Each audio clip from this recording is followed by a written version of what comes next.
ശരിയായ വില, ഏറ്റവും കുറഞ്ഞ പണിക്കൂലിയോടെ കവിത റൈറ്റ് പ്രൈസ് പ്രോമിസ്. എല്ലാ കസ്റ്റമേഴ്സിനും, എല്ലാ പർച്ചേസിലും, എല്ലാ ഷോറൂമുകളിലും കവിത ഗോൾഡൻ ഡയമണ്ട്സ്.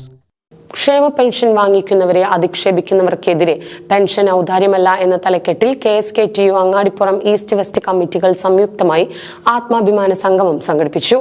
അങ്ങാടിപ്പുറം കല്യാണ മണ്ഡപത്തിൽ നടന്ന സംഗമം സംസ്ഥാന കമ്മിറ്റി അംഗം B. അബ്ദുൾ റസാഖ് ഉദ്ഘാടനം ചെയ്തു. ക്ഷേമ പെൻഷൻ വാങ്ങിക്കുന്നവരെ അധിക്ഷേപിക്കുന്നവർക്കെതിരെ പെൻഷൻ ഔദാര്യമല്ലെന്ന് പ്രഖ്യാപിച്ചാണ് KSKTU അങ്ങാടിപ്പുറം ഈസ്റ്റ് വെസ്റ്റ് കമ്മിറ്റികൾ സംയുക്തമായി ആത്മാഭിമാന സംഗമം സംഘടിപ്പിച്ചത്. KSKTU സംസ്ഥാന കമ്മിറ്റി അംഗം B. അബ്ദുൾ റസാഖ് സംഗമം ഉദ്ഘാടനം ചെയ്തു.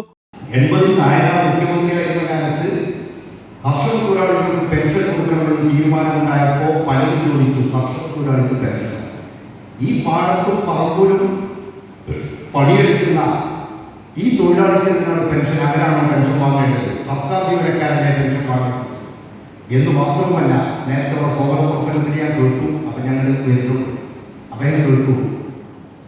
അന്ന് പ്രതിപക്ഷ നേതാവ് K. കരുണാകരൻ അദ്ദേഹം നിയമസഭക്കകത്ത് പറഞ്ഞത്, ഈ 19 വയസ്സ് കഴിഞ്ഞ പാടത്ത് പണിയെടുക്കുന്ന കർഷക തൊഴിലാളിക്ക് ഒരാൾ അടങ്ങിയിരിക്കുന്നതിന് പകരം ഒരേ കയ്യിൽ പൈസ കൊടുത്താൽ ഒരാളോട് കണ്ടുപിടിക്കും, അതൊന്ന് കൊടുക്കാൻ പറഞ്ഞാൽ.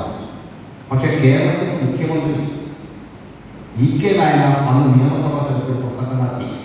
അദ്ദേഹം പറഞ്ഞു, പാടത്ത് പണിയെടുക്കുന്നവൻ, പറമ്പിൽ പണിയെടുക്കുന്നവൻ, സിഗറിൽ ചെറിയ ചമക്കി അവരുണ്ടാക്കിയ നെല്ലാണ്, അവരുണ്ടാക്കിയ അരിയാണ്, അതാണ് നമ്മളൊക്കെ 3 നേരം മൃഷ്ടാനം പൂജിക്കുന്ന ഭക്ഷിക്കുന്നത്. നമ്മളൊക്കെ ഈ നാടിൽ നിന്ന് തീറ്റിപ്പറ്റിയ മനുഷ്യരാണ്.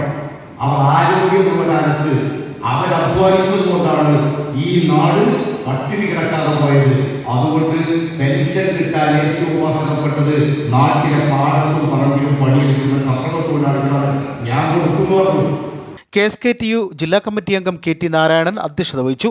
അഡ്വക്കേറ്റ് TK റഷീദ് അലി, ജില്ലാ vice president KN Shinimol, west village secretary OT Muhammad Shameer, east village president V. Sundaran, Mankada area vice president doctor KT Ali Askar, K. Ahammed തുടങ്ങിയവർ സംഗമത്തിൽ പങ്കെടുത്ത് സംസാരിച്ചു. അങ്ങാടിപ്പുറം കല്യാണി ഓഡിറ്റോറിയത്തിൽ നടന്ന സംഗമത്തിൽ നിരവധി പേരാണ് പങ്കെടുത്തത്. News bureau, Perinthalmanna.